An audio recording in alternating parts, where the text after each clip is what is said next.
I never thought I'd see him again, let alone in a place like this.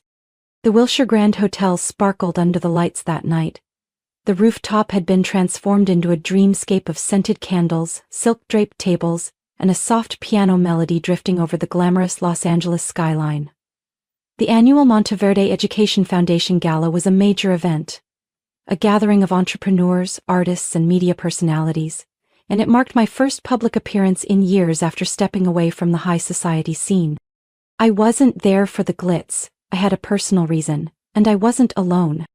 I walked in with 4 young people, tall, elegant, each with a distinct presence yet moving as one. We turned heads the moment we arrived, not just because of our looks but because of the energy between us. I felt eyes from every direction, but one gaze cut through the room and made me pause for a heartbeat. I turned, and my heart sank. It was him, Gabriel Whitmore, the man who once meant the world to me, the one who promised to stay, until he found out I couldn't have children. The day he chose to leave without looking back, it felt like my soul shattered with every step he took away. 17 years, that's how long it's been since he left me.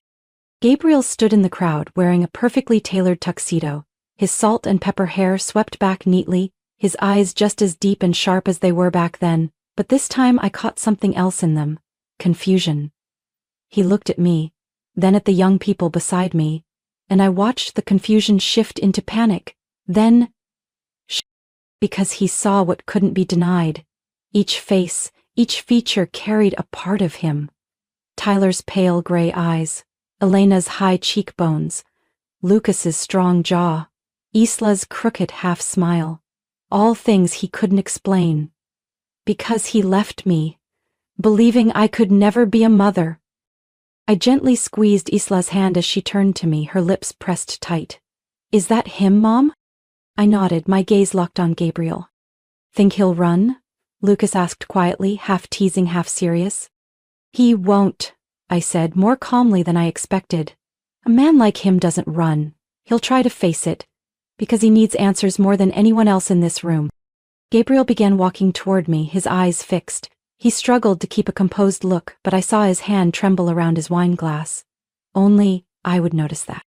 When he was just a few steps away, he stopped. His eyes drifted slowly across each face beside me, as if fighting against a wave crashing inside him. Then he spoke, his voice rough, almost unrecognizable. "Samantha." I looked at him, not cold, not warm, just the calm of someone who's survived every kind of heartbreak. "I thought you couldn't." I lifted my chin. "This is Tyler, Elena, Lucas, and Isla."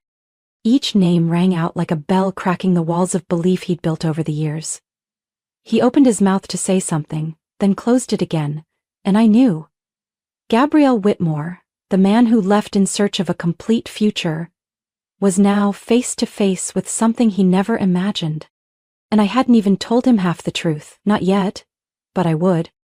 Gabriel stood there like his legs had stopped working. His eyes scanned the kids again, desperately trying to process what couldn't be explained. But the resemblance grew more obvious with each second, and I knew no words could hide the truth anymore. "They're yours?" he asked, voice rough, almost choking. I didn't answer right away.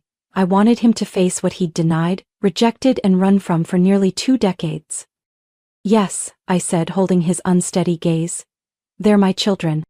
Gabriel stepped back. He looked at Tyler, now a poised young man, dark hair and those unmistakable gray eyes just like Gabriel's younger self. Then Elena, her deep eyes and perfectly arched brows, a mirror of me but with his unmistakable presence. Lucas and Isla stood still, but their eyes never left the trembling man in front of them. "But Samantha, you said you couldn't, the doctor said." I cut him off, my tone even. "We used to believe that." A beat of silence. I saw Gabriel bite his lip, his hand tightening around the glass as if it was the only thing keeping him upright. "Whose children are they?" The question came out reflexively, not from doubt but fear. I gave a small smile, not mocking, just the bitterness of years held in. "Gabriel," I said clearly, "they are mine, and yours." It was like he got pulled from reality for a second. All the sound in the room seemed to fade, and I saw his eyes darken. No, that's not possible." He stepped back again. This isn't real." Tyler stepped forward, hands in his pockets, eyes cool. Whether you believe it or not is your choice, but the truth doesn't need permission to exist. Gabriel looked like he wanted to speak, but nothing came out. I knew his mind was spinning with 1,000 questions, trying to rearrange the impossible. The man who once led an empire now stood frozen before 4 familiar strangers. I exhaled slowly. If you want the truth, I'll tell you. But not here. Not in front of all these curious eyes, hoping to watch us fall apart. Gabriel nodded numbly, but his eyes never left the kids. I need time. Lucas let out a soft laugh, no humor in it. Good thing we gave you 17 years to get ready. I turned to the kids. Let's go. Without another second, I led them away, leaving Gabriel behind in the middle of the ballroom, lost in his own world. I felt his eyes on our backs, heavy with something between regret and fear. As the elevator doors closed, Isla looked up at me and whispered, "Mom, will you tell him everything?" I glanced at the reflection in the mirrored wall, a woman no longer defined by tears or abandonment. A mother of 4, the sole keeper of a remarkable truth. "Yes," I said, "but I'll tell it my way, and only if he's brave enough to hear it all." The story wasn't over, but I knew one thing for sure. We didn't have to bow our heads anymore, especially not me. Gabriel Whitmore didn't sleep that night. He left the gala in a daze, haunted by the faces of 4 young strangers, each expression slicing through the shell he'd built over the years. Every step back to his penthouse felt heavy, every wall a reminder of what he'd once walked away from. The next morning, Gabriel called his private assistant Mason Leclerc, discreet, sharp, and fiercely loyal. "Mason, I need you to look into everything you can find about Samantha Everett," Gabriel said, voice low and tense. "Especially after 2007, medical, financial, legal, anything." Mason didn't ask why. He simply replied, "I'll get started right away, sir." Gabriel barely left his desk all day. He combed through old records, notes, memories of Samantha. Their wedding photo still sat in the bottom drawer, the one he couldn't throw away. Near midnight, Mason called. "Sir," his voice came through clearly, "I've found some very specific information." Gabriel sat up straight. "Tell me." Samantha entered a reproductive research program in late 2007. An experimental project called Novogenesis, led by Dr. Alden Rive. The program was highly confidential, focused on restoring fertility using stem cells and egg reactivation techniques. "She was a participant?" Gabriel asked, heart pounding. "Not just a participant," Mason said slowly. "She was one of the first 2 successful cases." Gabriel couldn't respond. He was silent for a moment, then asked, "Anything on the children? Birth records, hospital files?" "I accessed encrypted medical files," Mason replied, voice lower. "All 4 children, Tyler, Elena, Lucas, and Isla, were born at Briarwood Medical Center within 2 years of her treatment. Each has DNA records and—" Mason paused. Gabriel held his breath. "They're all biologically yours, sir. DNA match 99.97%. The world around Gabriel felt frozen. He set the phone down on his desk, unable to take his eyes off the screen where each child's profile was displayed. Name, date of birth, blood type, and a line that was impossible to deny. Father, Gabriel Whitmore. Mason was still speaking on the phone, but Gabriel no longer heard a word. A hollow feeling settled over him, not because he had been deceived, but because he had been the one to slam the door shut 17 years ago, and now stood outside hoping it was still open. He sat in silence for hours, staring at the ultrasound image attached to Elena's hospital file, his eldest daughter. That should have been the moment he was there. That should have been the first image he saw in joy, not regret.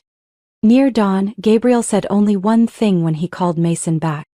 "I need to meet Dr. Alden Rive, as soon as possible." The truth, like an underground current, had risen, and this time Gabriel knew. He no longer had the right to run. Elsewhere in the city, I, Samantha, still didn't know what Gabriel had discovered, but when I saw his eyes last night, I knew one thing for certain. He wasn't walking away. And maybe it was time I told the whole story, in my way. Every detail, every choice, every impossible moment that led to the birth of those 4 lives.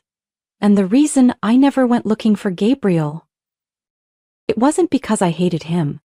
It was because I needed him to choose to come back, not for a title, but for the truth. 3 days after the gala, the doorbell rang on a quiet afternoon. I already knew who it was. I didn't need to check the peephole. The air itself seemed to pause as I opened the door. Gabriel stood there, not in a polished tuxedo but in a rolled-up gray shirt, tie stuffed into his coat pocket. He looked exhausted, like he hadn't slept since the night we saw each other again. I said nothing. I simply stepped aside and let him in. This house had been my sanctuary with the kids. Now Gabriel was stepping into a world he had left before it even existed. Isla spoke first. She had just come from the kitchen, holding a steaming mug. When she saw Gabriel, her steps halted. Her eyes scanned him like he didn't quite belong in the picture. "Hi," Isla said, not cold, but not warm either. Gabriel nodded slightly. "Hello?" I walked into the living room, leaving the door open behind me. Soon all 4 kids were there, Tyler, Elena, Lucas and Isla, scattered across the sofa, facing the man they had never known, but had always wondered about. Gabriel stood in the middle of the room. No one invited him to sit, and I didn't say a word. He took a breath and began. "I know I don't have the right, but I can't keep living without facing this. I need to know, and I need to be heard." Lucas crossed his arms, his gaze sharp. "Heard for what? To make yourself feel better for leaving before we were even born?" Gabriel swallowed hard. No, Samantha once told me." "You didn't know," Tyler cut in, his voice calm but heavy. "You didn't know about us. But you knew Mom. You knew the kind of person she was. Did it ever cross your mind that if she chose to be a mother, there was nothing that could stop her?" Gabriel was silent. I saw the turmoil in his eyes, an emotion I had never seen, back when he walked away nearly 2 decades ago. Elena tilted her head, her eyes unreadable. "If you'd known back then, if you knew there was a chance to have kids with Mom, would you have stayed?" The question landed like thunder in a still afternoon. The room fell silent.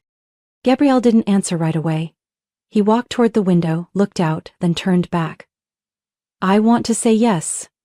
That I would have stayed. That I would have fought for it." He paused. "But if I'm honest, who I was back then? I don't know. I was scared of a life I hadn't chosen, and the truth is, I chose to leave." Isla placed her cup on the table. "So, what do you choose now?" Gabriel looked at each of them slowly, like he was trying to memorize their faces. "Now, I choose not to run. I choose to take responsibility. Even if I'm never forgiven, I won't disappear again." Tyler stood and walked toward him. One young man, face to face. "Your presence won't rewrite the past, but you can decide what to do with the present." I watched my children, each of whom I had raised without needing a father to define their worth. Yet now they stood before him, not pushing him away but asking questions. I stepped forward, calm but firm. "If you came here hoping to be welcomed, I can't promise that. But if you came to take responsibility, this door won't be locked." Gabriel nodded. For the first time, his eyes held something other than ambition or control. They held the desire to try again, even if only a little.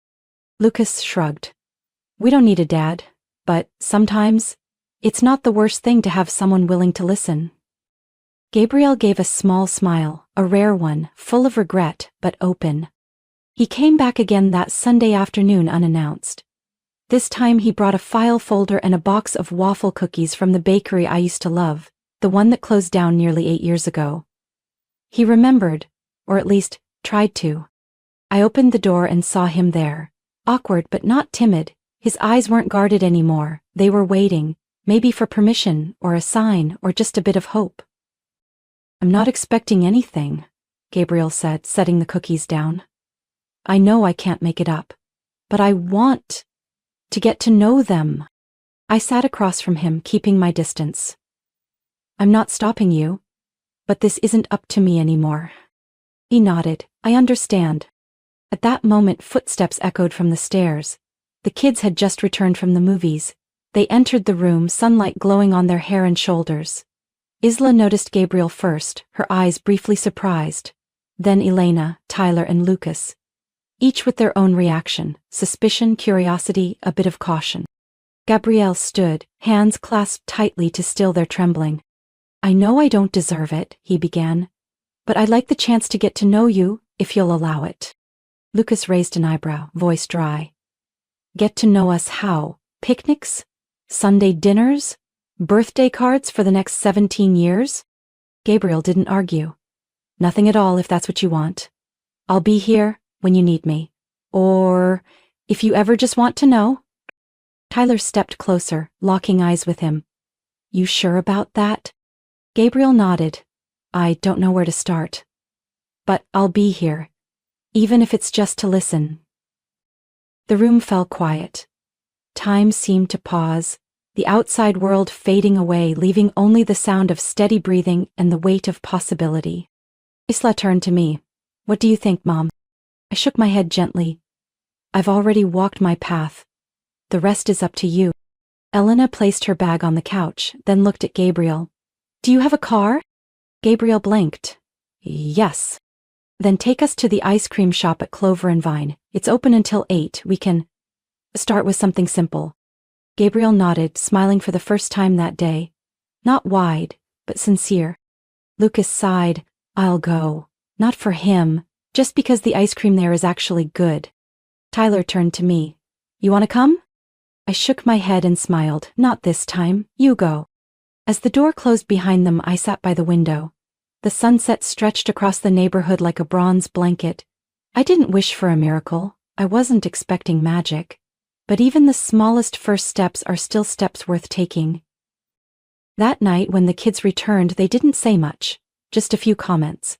About the new ice cream flavor, how Gabriel mispronounced an order, and how he left his car keys at the counter. Those little things, clumsy, real, unpolished, were the clearest signs that something had begun. A second chance, even late, is still a chance. And this time, I wouldn't be the one to stand in its way.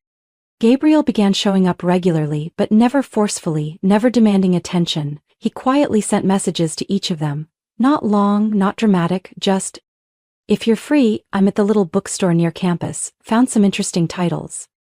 Or, discovered a sandwich place near the dorms, saving it for next time if you're curious.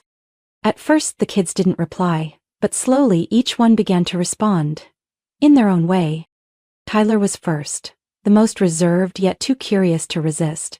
One day after class, he walked into the cafe where Gabriel was waiting. No announcement, no handshake, just pulled up a chair and said, I've got 30 minutes. If you want to ask something, do it. Gabriel didn't ask. Instead, he told a ridiculous story about losing his wallet in college and having to photocopy IDs to survive. It was so absurd that Tyler burst out laughing. A rare laugh, unexpectedly sparked in their first real conversation. Elena was different. She kept her distance, always leaning slightly toward the door as if ready to leave at any moment. But when Gabriel casually mentioned a local art exhibit, her passion, her eyes lit up. By their second meeting, she brought her sketchbook. They talked for nearly 2 hours. Not once did she say the word father.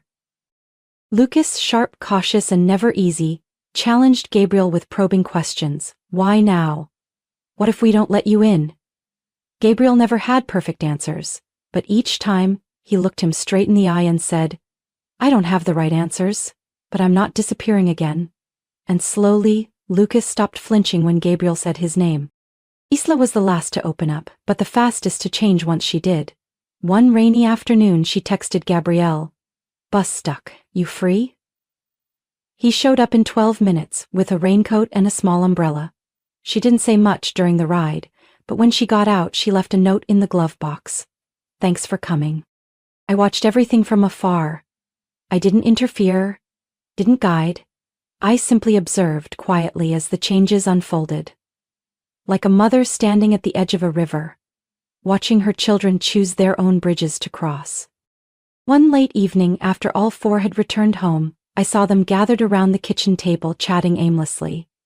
Tyler talked about the art exhibit he went to with Elena and Gabrielle. Lucas teased Isla for calling him this year's most weather-aware man. Elena just smiled quietly as Lucas mimicked Gabrielle's voice when he got lost. I didn't join the conversation. I stood at the doorway, hands wrapped around a warm cup of tea, feeling something slowly growing between these people who were once strangers. As I headed upstairs, my phone buzzed. A message from Gabrielle. Thank you for not closing every door.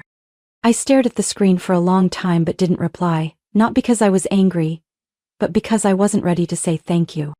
Because deep inside, one question still hadn't been answered.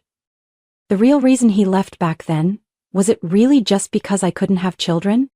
Or was there something else, something he still hadn't found the courage to say?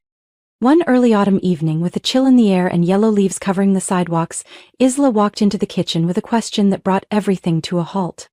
Do you ever regret it? It sounded gentle, almost like a sigh, but coming from Isla, our youngest, the softest and most sensitive of them all, it carried a weight no one had dared touch until now. Gabriel was slicing apples. His hand froze mid-motion. The knife tapped softly against the cutting board, then went still. He looked up and met Isla's eyes. Eyes that mirrored a younger Samantha's, clear but piercing through every wall. No one said a word. Tyler, Elena, and Lucas all turned toward Gabriel, as if they too had been waiting for that answer. Gabriel set the knife down, wiped his hands on a dish towel, and pulled out a chair across from Isla. He didn't deflect. He didn't sigh. He just sat in silence for a long beat before speaking in a low, hoarse voice, raw and honest. Yes, he said, every single day. Isla tilted her head. What do you regret? Gabriel looked at each face around the table, memories that had never existed in his life, yet now felt achingly real. I regret not being brave enough to stay, he said, for letting fear overpower love, for walking away instead of fighting, and most of all, for missing every single one of your firsts. No one interrupted, there were no excuses, no justifications. Gabriel continued, his voice steadier now. I once thought I needed a perfect family, the kind everyone expects. But in the end, what I truly needed are the people sitting right here. No matter how late, I realized it. Lucas still had his arms crossed, but his eyes had softened. Elena rested her chin on her hand, no longer watching him with skepticism. Tyler gave the smallest nod, barely noticeable. Only Isla kept her gaze steady. So what do you want now? Isla asked. Just one thing, Gabrielle replied. The chance to not miss anything else. If you'll let me. A long silence followed, not heavy, but contemplative. The kind of silence where hearts weigh old wounds against the possibility of something new. That night, after the kids went upstairs, I walked into the kitchen.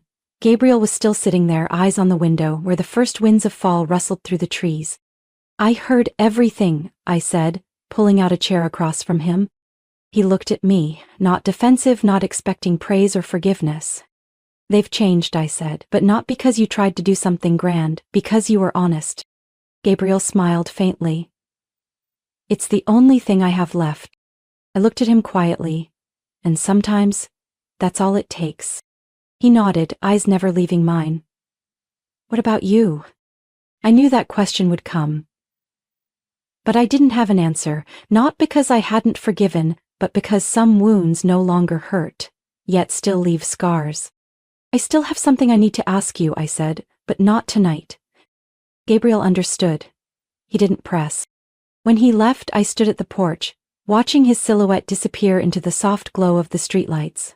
Part of me felt lighter, part of me remained cautious. Because sincerity is the beginning, but to keep trust, that takes more. And I knew the real test was still ahead. Gabriel began visiting more regularly, but never crossed any lines. He didn't overstay, didn't disrupt the kids' routines, never asked anything of me.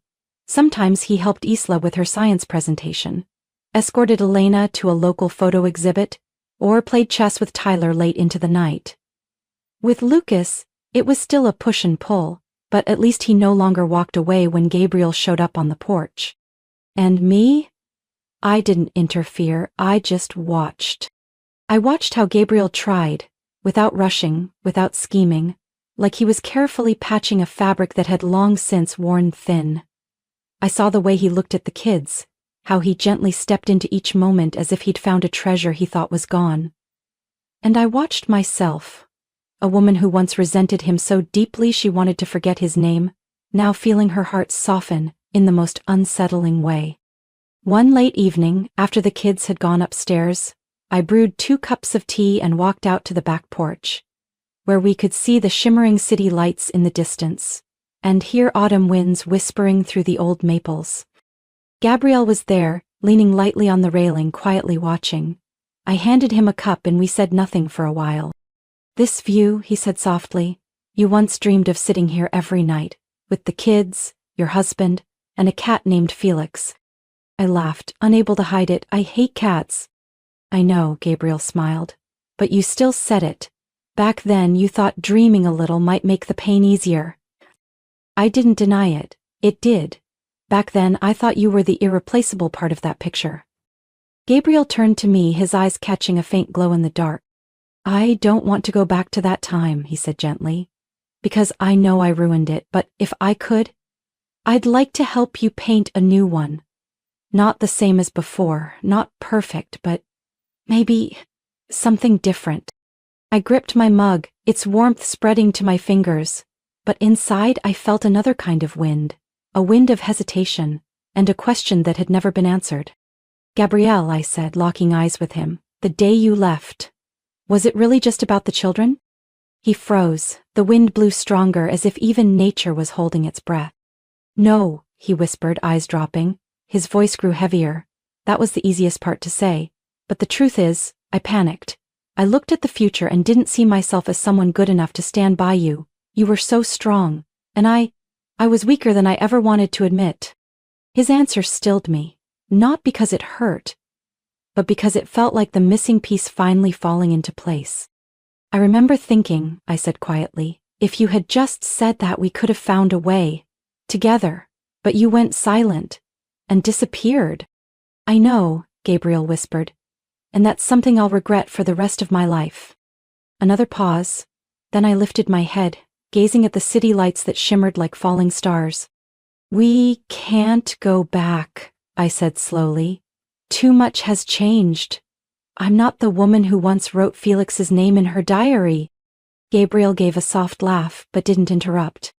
"But," I continued, "if you truly want to stay, for the kids, for yourself, and if you're willing to accept an imperfect beginning." I turned to him, meeting a gaze filled with longing but no pressure. "Then maybe we can become something else." Gabriel said nothing. He just nodded. And for the first time in nearly 20 years, we stood side by side, with nothing broken between us. Samantha's story reminds us that sometimes the deepest wounds become the foundation for the most lasting healing. The past may be filled with pain and misunderstanding, but honesty, patience, and accountability can open a new door, not to what was, but to something more real. In life we can't undo our mistakes, but we can always choose how we move forward, with courage and grace. What do you think about Samantha's journey and the choice she made? Would you give someone a second chance after being abandoned? Share your thoughts in the comments. And don't forget to follow the channel for more heartfelt stories about family and life.